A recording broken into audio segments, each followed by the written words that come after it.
മുഖ്യമന്ത്രി പറഞ്ഞിട്ടുണ്ട്, ഈ കാട്ടുപന്നിയെ പിടിച്ചെന്നും പറഞ്ഞ് നിങ്ങൾ ആരുടെയും പുറകെ പോകണ്ടെന്ന് വനം പാലകരോട് നിർദ്ദേശം കൊടുത്തിട്ടുണ്ടെന്നും. നമ്മുടെ വനം മന്ത്രി സമ്മതിക്കുകയില്ല എന്നുള്ളത് സത്യമാണ്. പക്ഷേ മുഖ്യമന്ത്രി അത്രയും സമ്മതിച്ചിട്ടുണ്ട്.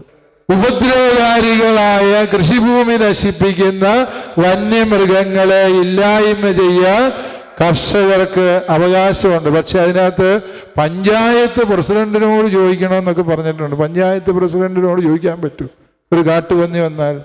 അപ്പോൾ തൽക്കാലം നമ്മൾ തന്നെ പഞ്ചായത്തിൻ്റെ പ്രസിഡന്റാണെന്ന് വിചാരിക്കുക. നമ്മുടെ കൃഷിഭൂമിയിലെ പഞ്ചായത്തിൻ്റെ പ്രസിഡന്റ് നമ്മൾ തന്നെയാണ് എന്ന് മനസ്സിൽ സങ്കല്പിച്ചുകൊണ്ട് നടപടിക്രമങ്ങൾ സ്വീകരിക്കുക. അങ്ങനെയൊക്കെ ഇത് പരിഹരിച്ചെടുക്കാൻ പറ്റുള്ളൂ. ഞങ്ങൾ മലബാറിൽ അങ്ങനെ കുറേ പരിഹരിച്ചിട്ടുണ്ട്. അതുകൊണ്ട് നിങ്ങൾ ധൈര്യമായിട്ട് ചെയ്തു തുടങ്ങുക. മുഖ്യമന്ത്രി പറഞ്ഞിട്ടുണ്ട്, ഈ കാട്ടുപന്നിയെ പിടിച്ചെന്നും പറഞ്ഞ് നിങ്ങൾ ആരുടെയും പുറകെ പോകണ്ടെന്ന് വനം പാലകരോട് നിർദ്ദേശം കൊടുത്തിട്ടുണ്ടെന്നും. നമ്മുടെ വനം മന്ത്രി സമ്മതിക്കുകയില്ല എന്നുള്ളത് സത്യമാണ്. പക്ഷേ മുഖ്യമന്ത്രി അത്രയും സമ്മതിച്ചിട്ടുണ്ട്. അതിൻ്റെ കൂടെ മുഖ്യമന്ത്രി ഒരു കാര്യവും കൂടെ പറഞ്ഞു, ഈ പന്നിയുടെ ഇറച്ചിയിൽ മണ്ണെണ്ണയാണോ വെളിച്ചെണ്ണയാണോ ഒഴിച്ചത് എന്ന് മണത്ത് നോക്കാനും നിങ്ങൾ പോകേണ്ടതില്ല എന്നുകൂടി പറഞ്ഞിട്ടുണ്ട്.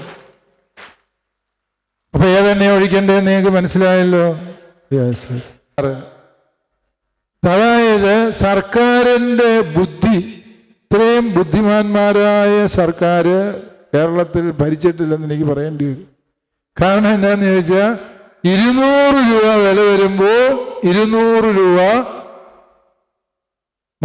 ഈ സർക്കാരിൻ്റെ താങ്ങുവില. ഇത് താങ്ങുവിലയല്ല. ബഹുമാനപ്പെട്ട ചീഫ് വിപ്പ് സാറ് പറയണം, മുഖ്യമന്ത്രിയോട് നല്ല കാര്യം പറയുന്നതോട് ഇത് ഇങ്ങനെ ഒരു കുറ്റം പറഞ്ഞെന്നോട് പറയണം. അതായത് ഇത് താങ്ങുവിലയല്ല, ഇത് ഞങ്ങൾക്കൊരു താങ്ങലാണ്. വാസ്തവത്തിൽ ഇത് ശരിയായ രീതിയാണ് എന്നെനിക്ക് തോന്നുന്നില്ല. ഇങ്ങനെയല്ല താങ്ങുവിലയിൽ ഞങ്ങൾ പ്രതീക്ഷിക്കുന്നത്. ഞാൻ റബ്ബറിന് 300 രൂപ തരണമെന്ന് പറഞ്ഞപ്പോൾ ഇവിടെ കർഷകർ മാത്രം എന്നെ പിന്തുണച്ചു. നാട്ടിലെ രാഷ്ട്രീയക്കാർ മുഴുവനും എന്നെ ക്യൂ നിന്ന് തെറി വിളിച്ചുകൊണ്ടിരുന്നു. പക്ഷേ ഞാൻ പറയുന്നു, ഈ റബ്ബറിന് 300 രൂപ എങ്കിലും കിട്ടിയില്ല എങ്കിൽ റബ്ബർ കൃഷി മുമ്പോട്ട് കൊണ്ടുപോകാൻ പറ്റുമോ ഇല്ലയോ എന്ന് കർഷകരെ നിങ്ങളാണ് ചിന്തിക്കേണ്ടത്. സ്വാമിനാഥൻ കമ്മീഷന്റെ റിപ്പോർട്ടുണ്ട്.